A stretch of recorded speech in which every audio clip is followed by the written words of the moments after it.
నమస్తే, good morning. ఈ రోజు వార్తల్లోని ముఖ్యాంశాలు. టెక్స్టైల్స్ పరిశ్రమ కాదు, నేతన్నల జీవితం. గతంలో ప్రపంచం నలుమూలల నుంచి హైదరాబాద్ లో వస్త్రాల కొనుగోలు, దక్షిణాసియాను టెక్స్టైల్స్ రాజధానిగా తీర్చిదిద్దుతాం. అనేక రంగాల్లో అగ్రగామిగా తెలంగాణ 2047 నాటికి $3 ట్రిలియన్ ఆర్థిక వ్యవస్థనే లక్ష్యం.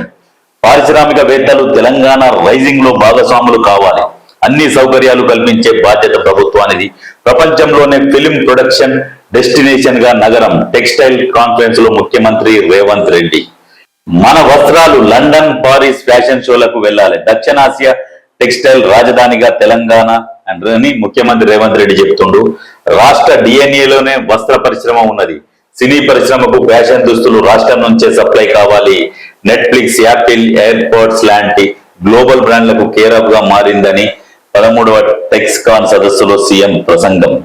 అయితే టెక్స్టైల్స్ రంగం తెలంగాణకు పుట్టినిలుగా కావాలని చెప్పేసి మన ముఖ్యమంత్రి గారు చెప్తున్నారు. వాస్తవానికి విదేశాలకు కూడా మన దగ్గర నుంచి వెళ్ళాలి, దానికి మీకు సహకారం అందిస్తాం అని చెప్పేసి చెప్తున్నాం. అంటే ఇటువంటి నిర్ణయాలు తీసుకోవడం వల్ల ఏంటంటే ఈ పరిశ్రమలు అభివృద్ధి చెందితే ప్రతి ఒక్కరికి చేతి నిండా పని దొరుకుతుంది, సఫిషియెంట్ గా పైసలు ఉంటాయి. దాంతో పాటు మన రాష్ట్ర ఆర్థిక వ్యవస్థ కూడా కుదుట పడుతుంది, ఇంకొంచెం పెరిగే అవకాశాలు ఉన్నాయి. ఎందుకంటే విదేశాలకు ఎక్స్పోర్ట్ చేసినప్పుడు మనకు ఎంతో కొంత లాభం ఉంటది, మన దగ్గర నుంచి పోతున్నాయి. కాబట్టి వాస్తవానికి మన దగ్గర ఉన్నది మాత్రం గై ఒక్కటే ఉన్నాయి ఎక్స్పోర్ట్ చేసే విషయాల్లో, మిగతా ఏమీ లేవు. బట్టలు. ఈ టెక్స్టైల్స్ రంగాన్ని అభివృద్ధి చేయాలి అని చెప్పేసి ముఖ్యమంత్రి గారు ఆలోచిస్తున్నారు. అందుకనే మాక్సిమం ప్రతి విషయంలో కూడా ముఖ్యమంత్రి రేవంత్ రెడ్డి ఏం ఆలోచన చేస్తున్నాడు, మనకి ఇన్కమ్ సోర్స్ ఎట్లా, సంపద సృష్టించాలి, సంపద ఎట్లా సృష్టించాలి అనే దిశలో ఆలోచన చేస్తున్నాడు. ఎందుకంటే వీటి మీద పెట్టుబడులు పెట్టి ఇప్పుడు సినీ రంగానికి కూడా ఫ్యాషన్ దుస్తులు ఉంటాయి కదా, అవి మన దగ్గరే వాడాలి అనేది మన దగ్గర నుంచే సప్లై కావాలి. సినిమా వాళ్ళకు కూడా, విదేశాలకు కూడా మన దగ్గర, లండన్, ప్యారిస్ విదేశాలకు కూడా మన దగ్గర నుంచి ఎక్స్పోర్ట్ కావాలి. ఎక్స్పోర్ట్ అయితే మనకు ఆదాయం పెరుగుతుంది. ఎప్పుడైనా ఈ రకంగా ఆలోచన చేయాలి. ఏంటంటే సంపద సృష్టించాలి. ఎవడో తయారు చేసిన వస్తువులని మన దగ్గరికి తెచ్చుకొని వాటి మీద ట్యాక్సులు వేసి ఎంతో కొంత ఆదాయం పొంది రాష్ట్రాన్ని నడపడం కాదు. గతంలో మొత్తం ఇట్లనే. ఇప్పుడు రేవంత్ రెడ్డి గారు చేస్తున్నది ఏంటంటే సంపద సృష్టించాలి. ఎట్లా సృష్టించాలి అనేది ఆయనకు తెలుసు. ఎందుకంటే ఒక మధ్యతరగతి నుంచి వచ్చినోనికే తెలుస్తుంది ఏంటంటే ఎట్లా సంపద సృష్టిస్తే ఏం జరుగుతుంది, నెక్స్ట్ ఎట్లా బాగుపడతాం అనేది వాళ్ళకి తెలుస్తుంది. ఎందుకంటే ఆ స్థాయి నుంచి వచ్చిన వాళ్ళు కాబట్టి వాళ్ళకి తెలుస్తుంది.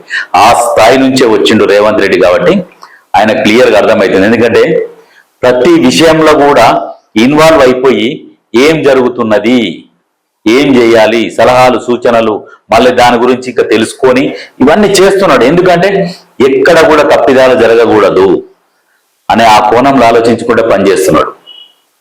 అందుకనే రేవంత్ రెడ్డి గారిని మనము భర్పూర్గా ప్రశాంతంగా నమ్మి నిద్రపోవచ్చు. ఎందుకంటే గతంలో పాలకులు 10 సంవత్సరాలు పరిపాలించినా కానీ ఎక్కడ కూడా ఇటువంటి ఆలోచనలు రాలే. ఎవరినో బ్రాండ్ అంబాసిడర్ పెట్టిరు, మన దగ్గర ఉత్పత్తులు లేకున్నా కానీ వాళ్ళ ₹1 ఇచ్చేసిరు. సమంతాకు, ఆమె ఎవరు సానియా మీర్జాకు ఇట్లా బ్రాండ్ అంబాసిడర్లు అని చెప్పి వాళ్ళకు డబ్బులు ఇట్లా చల్లిపడేసిరు. ఎక్కడి అంటే తెలంగాణ ప్రజల సొమ్ము. అది కాదు, నువ్వు బ్రాండ్ అంబాసిడరు ఇది అని చెప్పడం కాదు, ప్రజలకు నువ్వు అవకాశం కల్పించాలి. ఉత్పత్తులు చేసేందుకు, పరిశ్రమలను ఏర్పాటు చేసి ఉత్పత్తులు చేసేందుకు వాళ్ళకు అవకాశం కల్పిస్తే ఎంత ప్రొడక్షన్ వస్తున్నది, దాన్ని మనం విదేశాలకు ఎంత ఎక్స్పోర్ట్ చేస్తున్నాము, మనకు ఆదాయం ఎంత పెరుగుతున్నది, దాన్ని అంటారు సంపద సృష్టి అని. ఎక్కడి నుంచో ఎవడో తయారు చేసిన చైనా వస్తువులను తీసుకొచ్చి మన దగ్గర వేసి ట్యాక్సులు వేసి వాటిని వాడుకోవడము, దాన్ని కాదు సంపద అనేది. నేర్చుకోవాలి. రేవంత్ రెడ్డిని చూసి మిగతా రాష్ట్రాలు కూడా నేర్చుకోవాలి. మిగతా రాష్ట్రాలు ఇప్పుడు కేరళలో కూడా రేవంత్ రెడ్డి మీద ఎక్కువ ఫోకస్ ఉన్నది. అక్కడ జనాలు ఏంది రేవంత్ రెడ్డి ఇంత హైప్ వచ్చేసిండు, ఏం చేస్తున్నాడు అని ఆలోచిస్తున్నారు. ఆలోచిస్తే ఏంది వాళ్ళకి అందరికి తెలిసిపోతున్నది తెలంగాణ ఎట్లా అధికారంలోకి వచ్చిండు, ఏం చేస్తున్నాడు, అక్కడ ఏం పథకాలు ఇచ్చిండు, ఇవన్నీ ఆరాధిస్తే రేవంత్ రెడ్డి ఒక విజన్ ఉన్న నాయకుడు, ఆ దిశగా పనిచేస్తున్నా అనేది ఇప్పుడు అర్థమైంది. నెక్స్ట్ కేరళ ఎలక్షన్లలో కూడా ఖచ్చితంగా కాంగ్రెస్ పార్టీ జెండా ఎగిరేస్తుంది, గుర్తుపెట్టుకోవాలి.